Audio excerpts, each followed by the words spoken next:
대림절 두 번째 주일에 평화의 빛으로 오신 주님의 평화가 여러분과 함께 하시기를 기원합니다. 네 번째 주일에 설교를 시작하면서 대림절의 시를 한 편 읽고 시작합니다. 길이신 이여 오소서 이혜인, 당신은 오셔야 합니다. 지상은 만원이니 지하로 갈 수밖에 없다며 위로 아래로 새 길을 만들어도 실은 무엇 하나 제대로 뚫리지 않는 듯한 이 땅에 당신은 길이 되어 오셔야 합니다. 그러나 우리가 당신을 기다리기 전에 먼저 안으로 뿌리내린 미움과 원망과 불신의 어두움부터 몰아내게 하소서. 당신의 뜻 대신 내 뜻으로 가득 찬, 당신의 고통 대신 나의 안일함으로 가득 찬, 당신의 겸손 대신 나의 교만으로 가득 찬 마음의 땅을 갈고 닦게 하소서. 당신이 오실 길을 예비하기 위해 자신을 내어 던진 세례자 요한처럼 무엇보다 먼저 회심의 눈과 귀와 입을 열어주소서. 현대의 콘크리트 벽에 끼어 질식하는 나무들처럼 무디게 말라붙은 돌 마음들을 예리한 기도의 칼로 깨뜨려 살 마음 되게 하소서. 그리하여 나와 당신 사이에, 나와 이웃 사이에, 이웃과 이웃 사이에 새 하늘, 새 땅이 열리는 은총을 허락하소서. 좀 더 부지런하지 못해 쭉정이처럼 살아온 날들을 용서하시고 믿음이 깊지 못해 좋은 열매 맺지 못한 날들을 용서하소서. 육신과 영혼의 곳간을 사랑의 알곡으로 채우실 분은 당신이오니 우리의 걸음이 흔들릴 때마다 우리가 더욱 당신을 바라보게 하소서. 당신을 듣고 보고 갈망하게 하소서. 고뇌에 잡풀 무성한 이 조그만 약속의 땅에 세례의 불을 놓으려 오소서. 많이 참아서 많이 기뻐하고 오랜 투쟁 끝에 오랜 승리를 누리는 당신의 백성으로 다시 태어나게 하소서. 오소서, 오소서, 길이신 이여 오소서. 아멘. 길 대신 주님의 오심을 기다리는 대림절기에 여러분에게 다가오시는 주님을 기쁨으로 영접하시기를 바랍니다. 오늘 성경 본문은 세례 요한에 대한 이야기입니다. 성경에는 세례 요한에 대한 정보를 이렇게 전해주고 있습니다. 제사장의 가문에 태어난 제사장의 아들이었고, 그런데 그가 광야에 살면서 메뚜기와 석청을 먹고 살았고, 옷은 낙타의 털옷으로 옷을 입었고, 떠나가서 요단강가에서 저 낮은 곳에서 세례를 베풀었고, 그리고 세례를 베푸면서 정의를 외치고 예수님의 오심을 예비하는 그런 분이라고 소개합니다. 그리고 오늘 본문에 그는 급기야 헤롯 안티파스에 의해서 목이 잘려서 죽임을 당했다. 이것이 성경에서 말하는 세례 요한의 기록입니다. 우리가 아는 내용들입니다.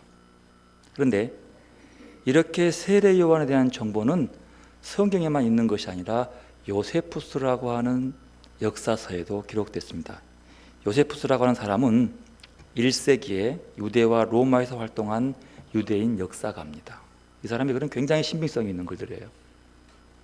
그가 쓴 유대 고대사의 제18장에 보면 세례 요한에 대한 기록이 있습니다. 물론 요세푸스가 세례 요한과 같은 시대에 살지 못했지만 그보다 조금 후대에 몇십 년 뒤에 태어난 사람이지만 그때에 전에 들어온 세례 요한의 이야기를 듣고 자기의 역사관을 가지고 그를 바라본 거예요. 그리고 기록한 글들입니다. 이 요세푸스에 의하면 요세푸스는 세례 요한을 선한 사람, 의로운 사람이라고 묘사하고 있습니다. 그는 유대인들에게 서로 의를 행하고 살 것과 하나님 앞에서 경건하게 살 것을 강조하면서 그렇게 와서 세례를 받으라고 주장했다. 요세푸스의 기록입니다. 여기서 선한 사람이라고 하는 이것은 요세푸스나 그 당시에는 굉장히 특별한 의미입니다. 왜냐하면 선한 사람, 이 기록은 보통 헬라 철학자, 현자, 지혜자 이런 사람들을 가리키거든요. 근데 그것은 요세푸스가 그를 기록한 거예요. 그리고 요세푸스가 이해한 세례 요한의 가르침은 이렇습니다. 세례 요한의 가르침 속에서 가장 중요한 단어가 두 개인데 그것이 정의와 경건. 정확히 말하면 인간들의 상호 간의 정의와 하나님 앞에서의 경건, 이렇게 얘기합니다. 그래서 이것이 굉장히 중요한 의미가 있어요. 왜냐하면 요세푸스가 써온 대부분의 기록 중에서 당시 유대교적에 대한 기록은 대부분 다 경건과 정의, 이렇게 썼어요. 경건은 하나님과의 관계에 있어서의 특별한 관계의 경건, 그리고 난 다음에 사람과 인간의 관계에 주어지는 정의의 문제를 다루고 있는 거죠. 그런데 유일하게 요세푸스의 그 긴 책 중에서 유일하게 세례 요한을 얘기할 때만 순서가 바뀝니다. 정의가 먼저 와요. 그리고 경건이 따라온다는 거예요. 이것은 그냥 우연하게 실수로 기록된 것이 아니고 분명히 요세푸스가 세례 요한을 바라보는 의도가 있었다는 사실입니다. 그래서 이 배열, 유대인의 경건보다도 더 앞에 두는 것을 정의로 봤다는 거예요. 이것이 이제 역사가 요세푸스의 눈입니다. 그런데 성경에 나오는 세례 요한은 크게 의미로 세 가지로 요약됩니다. 첫째는 이스라엘에게 임박한 심판을 선포하는 예언자였다는 거예요. 하나님의 부름 앞에 순종해서 심판을 예언한 거죠. 그리고 그는 과감하게 바리새인과 서기관들에게 독서를 퍼부으면서 그들에게 회개하라고 얘기합니다.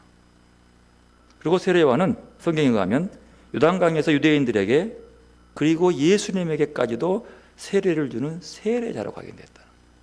세례, 요단강, 이들은 특별한 의미가 있습니다. 이것은 출애굽의 관문이었습니다. 요단강은 언약궤를 맨 제사장들이 먼저 강을 건너온 것이 요단강입니다. 요단강의 의미는 중요한 거죠. 여기서 세례를 베풀었다 라고는 되게 중요한 거예요. 요단강, 이 뒤에 가서 보겠습니다. 셋째, 회개 촉구와 세례 행위를 통해서 요한은 예수님이 오심을 예비하는 그 길을 예비했다. 이 세 가지가 바로 세례 요한의 의미. 그러면서 그는 나보다 능력 많은 이가 내 뒤에 오시나니 나는 굽혀 그의 신발끈을 풀기도 감당하지 못하겠노라. 지금은 훨씬 더 세례 요한 인기가 많은데도 불구하고 이 고백을 합니다. 유명한 신학자 칼바라틀의 표현대로 하면 세례 요한은 항상 모든 사람에게 예수를 가리키는 사람, 저 사람을 보라, 이렇게 하면서 예수에게로 사람들을 안내하는 사람이라고 묘사합니다. 늘 예수를 가리키는 사람.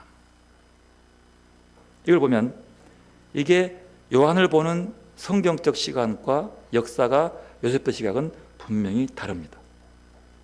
그런데 딱 한 가지, 요세푸스가 그를 정확하게 본 것은 뭐냐면 정의로운 사람이라는 것입니다.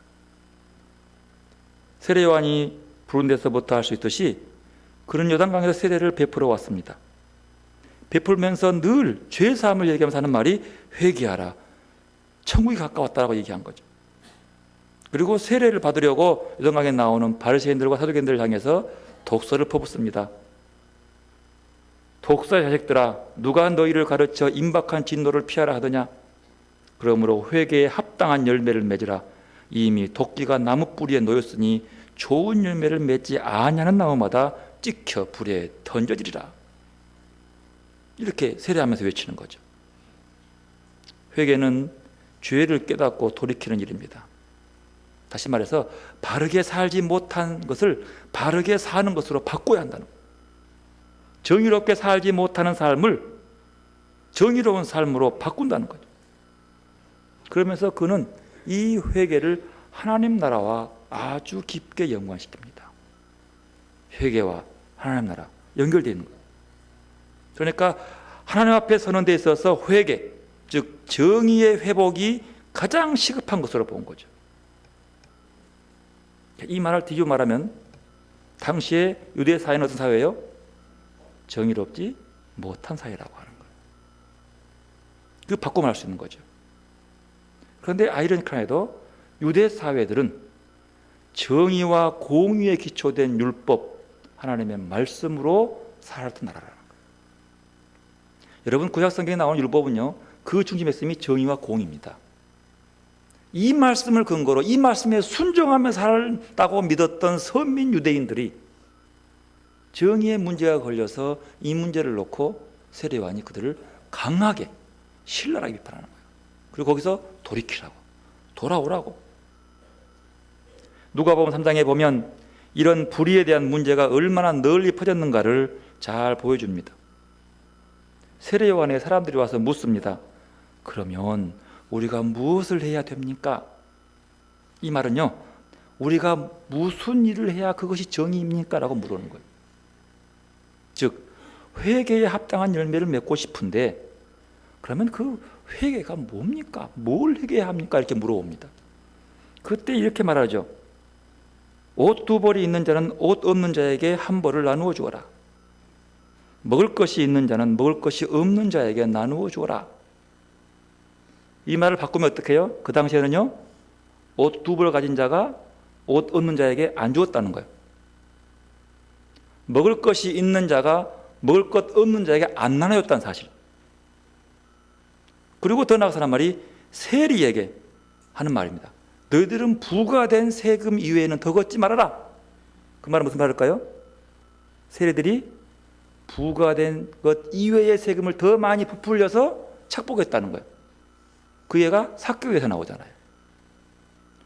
군인들에게 말합니다. 군인들은 강탈하지 말고 거짓 고발하지 말며 받은 급료를 족한 줄로 알라.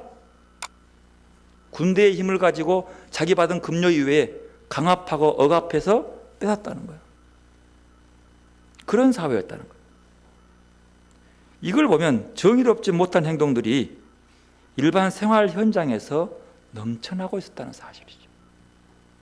그러면 이것이 일반 사람들에게만 있었던 것일까요? 아니요. 성직자들, 제사장들, 예루살렘 성전에서도 상인들과 결탁해서 각종 이윤을 나누어 가졌습니다. 여러분, 유대인의 절기가 되면 유대인들은 예루살렘 성전으로 나가서 뭐 해야 돼요? 제사를 드려야 돼요. 제사를 드리러 오면 그 앞에서 이제 그냥 뭘 가져올 수 없으니까 그 앞에서 양이나 소나 염소를 사가요. 근데 그 성전 뜰에서 장사할 수 있는 장사 사람들은 아무나 하는 것이 아니고 제사장이 허락을 받아야 하는 거예요. 여기서 얻은 커넥션들. 1년에 수십만 마리의 동물들이 팔려서 제사를 바치는데 거기서 이렇게 선택해주고 그분을 뽑아주는 그 조건에 주어지는 그 뭐라 그래요? 뭐 준 거 있잖아요. 그런 거. 그걸 주고받으면서 뭐 예를 들어서 뭐 네가 받는 수익금의 뭐 몇 퍼센트 내 나누어 가지는 커넥션이 있었다는 거예요. 그러니까 이것은 그뿐만 아닌 거예요. 심지어 그 속에서 누구까지? 그 나라의 왕인 헤롯에게까지도. 여러분, 아래가 부패하면요 이게 다 올라간다 그래요. 받아먹는다는 거예요. 물론 끊을 수도 있는 것이지만 헤롯 왕까지. 그들이 그의 삶 속에서 갈릴리의 분봉왕이 헤롯 아들인데 그 나라의 분봉왕을 다스리면서 그 속에서 이런 짓을 하고 살아가는 거예요. 특히 그는 동생의 아내를 빼앗아 가지고 살았어요.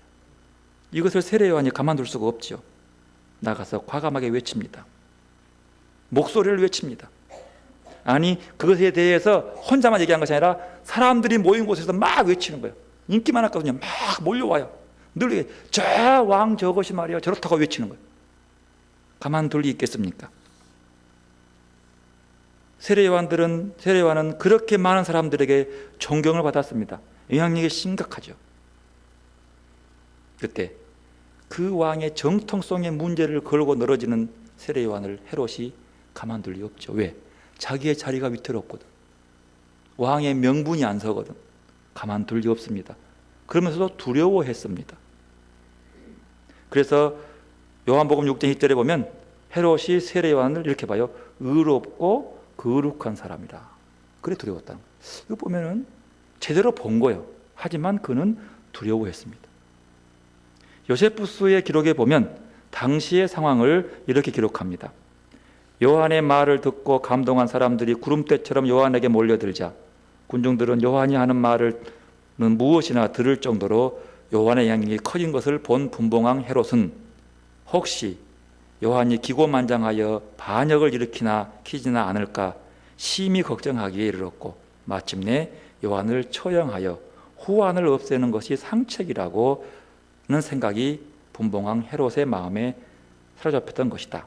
결국 분봉왕 헤롯의 의심 많은 성격 때문에 요한은 마케루스 성으로 보내져 감금되었다가 그곳에서 처형되고 말았다. 그를 잡아놓고 있다가 죽인 거죠. 여러분, 오늘 본문은요, 헤롯이 요한을 처형하게 되는 직접적인 동기를 자세하게 설명하고 있습니다.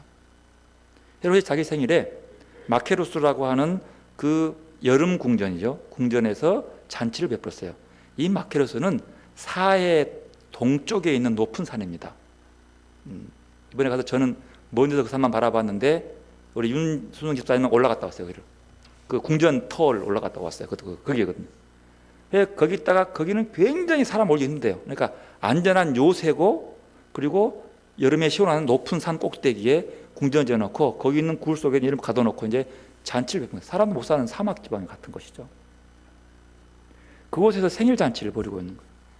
근데 거기서 동생의 부인이 이제 사는데 자꾸 변하니까 얼마나 이 여자도 마음이 괴롭겠어요.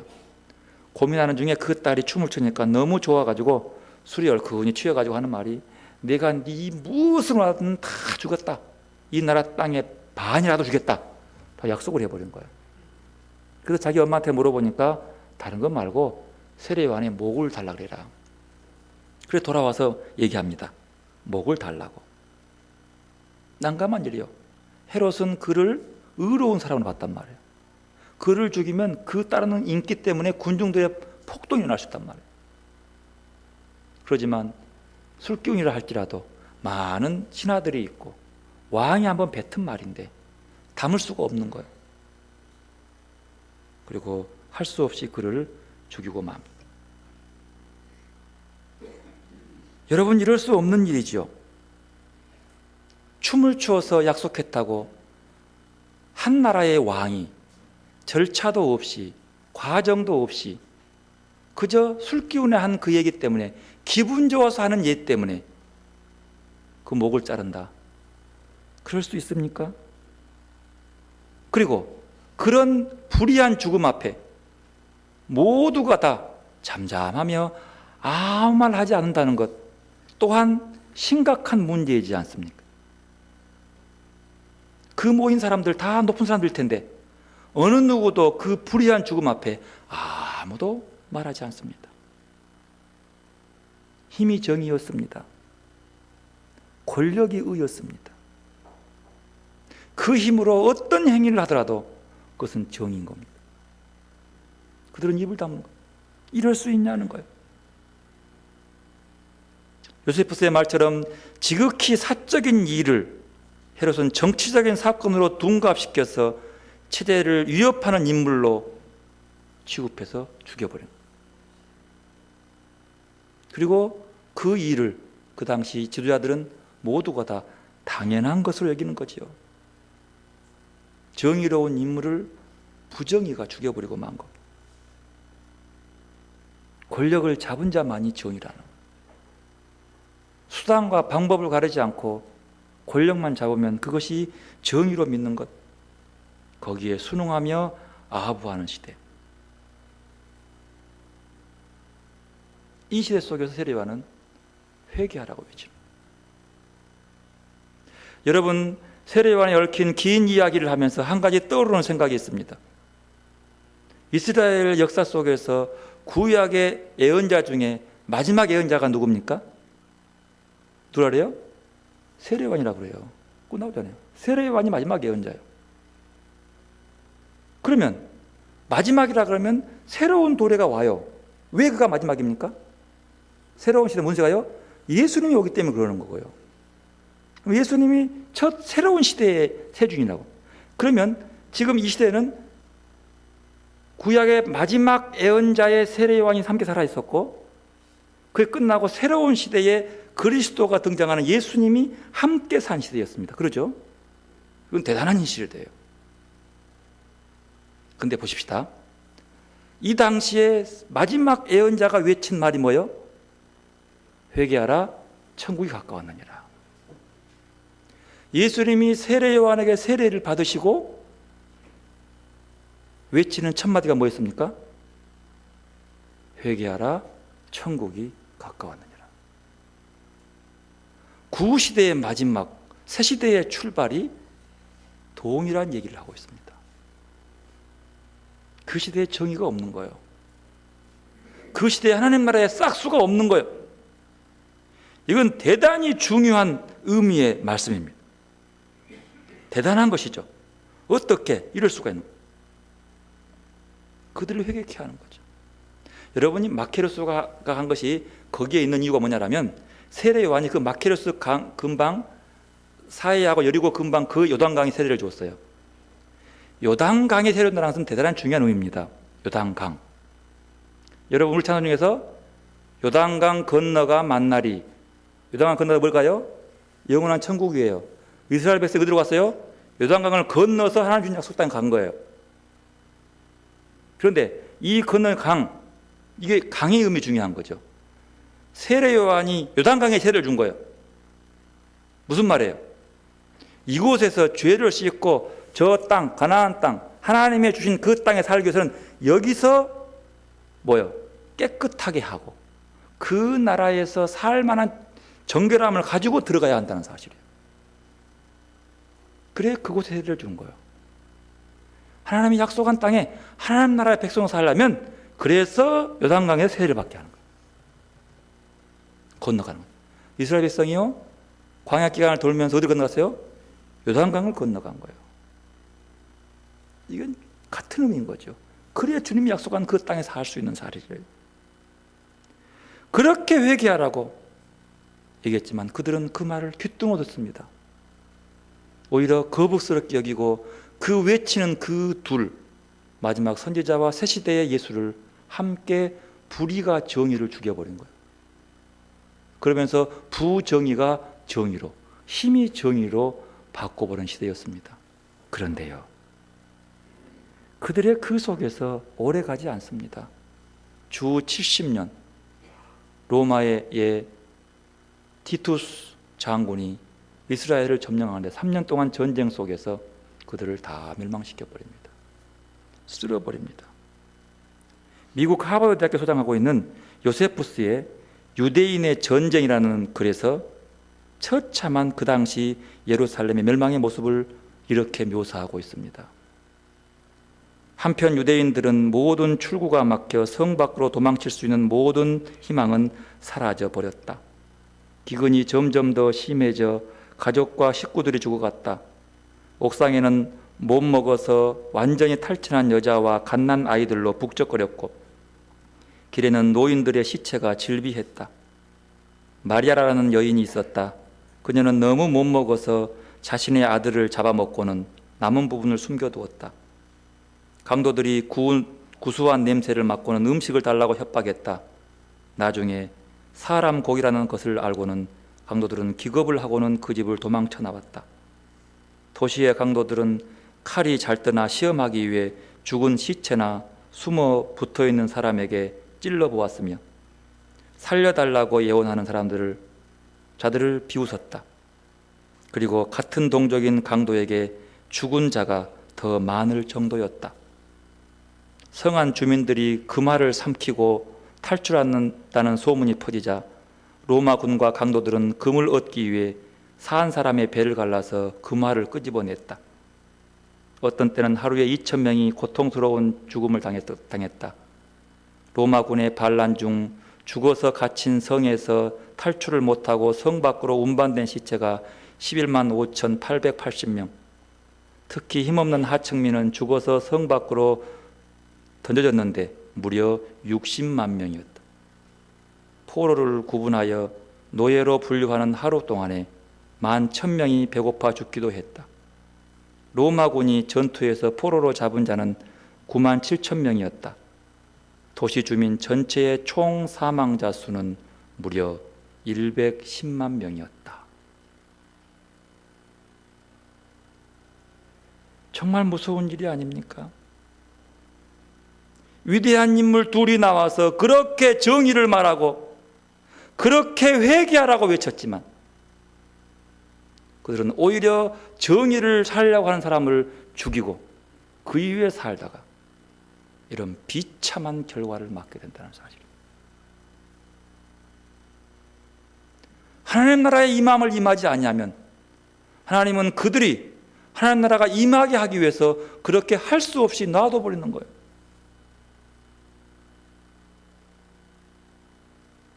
여러분, 이런 일들이 2000년 전에만 있는 이야기라고 생각하십니까? 지금은 이런 일이 없는 것처럼 보이십니까? IS가 생긴 원인이 뭔 줄 아십니까? 그 이후의 시초는 빈부의 격차 때문이었습니다. 잘 사는 사람은 그렇게 잘 사는데 살 수가 없는 거예요. 희망이 없는 거예요. 꿈이 없는 거예요. 그러니까 어차피 죽을 것, 그냥 죽으면 안 되겠다라고 아우성 치며 죽어가는 거예요. 이건 간과할 수 없는 원인 중에 하나예요. 종교적 원인도 있지만 그게 가장 크지만 그러나 더 큰 원인은 삶의 질의 차이입니다. 늘 얘기했죠. 지금은 양식이 없어 굶주린 것이 아닙니다. 나눔이 없기 때문이에요. 하나님의 말씀이 없다는 것은 하나님의 말씀은 나누라고 하는 거예요. 먹을 것 있으면 없는 자에게 주어라고 하는 거예요. 그것이 없기 때문에 뭐가 생겨요? 부정의가 생기는 거예요. 있는 자가 없는 것을 빼앗아가기 때문인 거죠. 그때만의 문제입니까? 아니, 저쪽 시리아야만의 문제입니까? 우리는 어떻습니까? 저는 인터넷에 나오는 헬조선이란 말을 그렇게 싫어합니다. 헬조선이 무슨 말인지 아십니까? 헬로라는 말이 아닙니다. 지옥 같은 대한민국이라는 뜻입니다. 영어로 헬은 지옥이거든요. 20, 30, 40대의 젊은이들이 2010년부터 나오는 인터넷 신조어가 되어버렸습니다. 헬조선, 웃는 것처럼 보이죠. 지옥 같은 조선이라는 뜻이에요. 왜 그런 줄 아십니까? 젊은이들이 게을러서 일 안 해서 그런 것이 아닙니다. 헬조선의 원인을 공영방송에서 이렇게 얘기를 합니다. 왜 이런 일이 생겼는가? 한국 사회가 지옥에 가깝다는 희망 없는 사회. 매일 자살률 38명. 대한민국 웰빙 지수 117위. 117위는 팔레스타인과 같은 순위입니다. 대한민국 행복 지수 118위. 이라크가 117위입니다.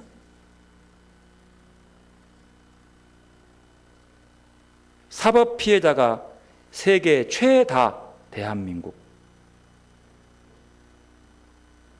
전쟁 중인 국가보다도 못한 한국민의 삶의 만족도. 이것이 헬조선이라고 하는 말 속에 대한민국 국민들의 대다수의 고통과 절망, 체념과 분노가 함축되어 있습니다. 한국 사회는 정의도 양심도 법치도 무너지고 오로지 권력과 자본이 결탁하여 국민을 수탈하는 구조가 되었다라고 판단해 버리는 거예요. 그래, 금수저를 갖고 태어난 사람은 금수저고 흙수저는 죽을 때까지 흙수저밖에 못 간다는 사회가 됐다는 사실이에요. 희망이 안 보여요. 청소년들은 더하죠. 여러분, 이건 내가 추측의 말이 아니라 공영방송, 텔레비 방송에 나온 자막입니다.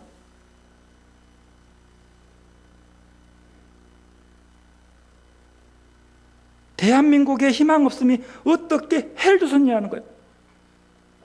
여러분, 우리의 믿음의 희망은요, 주님 기다리는 자라면요, 헬조선이 아니라 해분조선으로 바뀌어야 돼요. 지금의 삶이 아니라 우리가 바라는 저 꿈, 소망 속의 희망이 헬이 되면 되겠습니까? 해분이 돼야지. 해분, 하나님 나라. 하나님 나라의 조선이 돼야지요. 너무 안타까웠어요. 우리 인터넷 신조어들이, 우리 젊은이들이 아직은 아니지만은 우리들이 꿈꿀 수 있는 해분, 조선은 해분 조선이다, 하나님 나라 조선이다, 이 꿈을 꾸고 소망하며 한 걸음 한 걸음 걸어가며 땀 흘려가는 그런 나라의 꿈을 심어줘야 되지 않겠습니까? 누가? 주님을 기다리는 믿는 사람들이 말입니다. 주님을 왜 기다리는 거예요? 여러분, 이렇게 해분 조선이 되기 위해서는 뭐라고 외치는 거죠? 회개하라, 회개하라. 하나님 나라가 가까웠다. 그 말을 회개하는 순간 이것을 희망할 수 있는데 아직 우리는 회개하지 않다는 거죠. 나는 옳다, 내 주장이 옳다, 우리가 하는 일이 모두 정의롭다, 이렇게 외쳐만 되지. 정의라는 이름은 자기 이념과 자기 주장과 자기 입장을 내는 것에 다름이 아니라고 하는 거예요. 자기밖에 몰라요. 정말로 정의가 뭔지 몰라서 이러는 걸까요? 아닙니다. 지금 이 땅에는 정의라고 하는 이름으로 정의가 죽어가고 있습니다. 옳음이라는 이름으로 진짜 옳음을 죽이고 있습니다. 모두가 죽어가는 거예요. 그런데 여러분, 믿는 자에게 희망이 무엇입니까? 주님을 왜 기다립니까? 이런 곳에서 정말로 살려내고 살고 살 희망을 갖도록 만든 하나님 나라가 임한다는 사실입니다. 그 임하는 것을 꿈꿔야 하지 않겠습니까? 초대교인들은 그 무작스러운 고통과 핍박과 죽임 속에서도, 순교 속에서도 뭘 본 거예요? 하나님 나라를 본 거예요. 요즘 유행을 하면 해분 조선을 본 거예요. 그러니까 그것도 탈괴받으면서 주님만 바렸어요. 카타콤이란 무덤에 살면서도 그들은 하나님 나라를 바라본 거예요. 그러며 찬송하며 살아갔어요.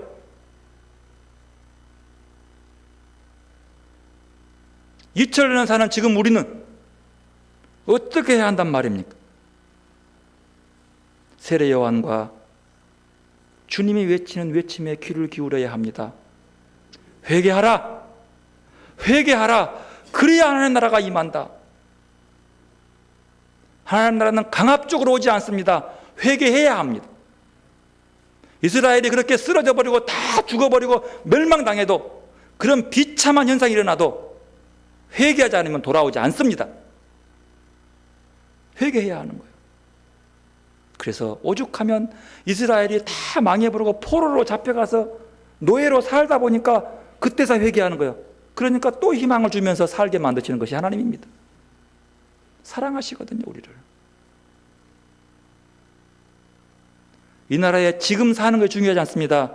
이 나라의 젊은이들이, 이 나라의 백성들이 그 마음속에 하나님 나라를 꿈꾸자는 거예요. 그 희망이 있어야 할 것 아니에요. 북한처럼 그렇게 고통스러운 곳이라 할지라도 하나님 나라를 꿈꾸면 그저 그 속에서 감사할 수 있다는 사실, 그 간증 들으지 않습니까? 이게 우리나라에, 우리 인터넷에 그 하나님 나라의 민국이 꿈꾸지 않은데 어떻게 온 인터넷에 헬조선이냔 말이에요. 그들을 미워하기에 앞서 우리들이 꿈을 주어야 합니다. 주님의 오심을 기다리는 대림절기입니다.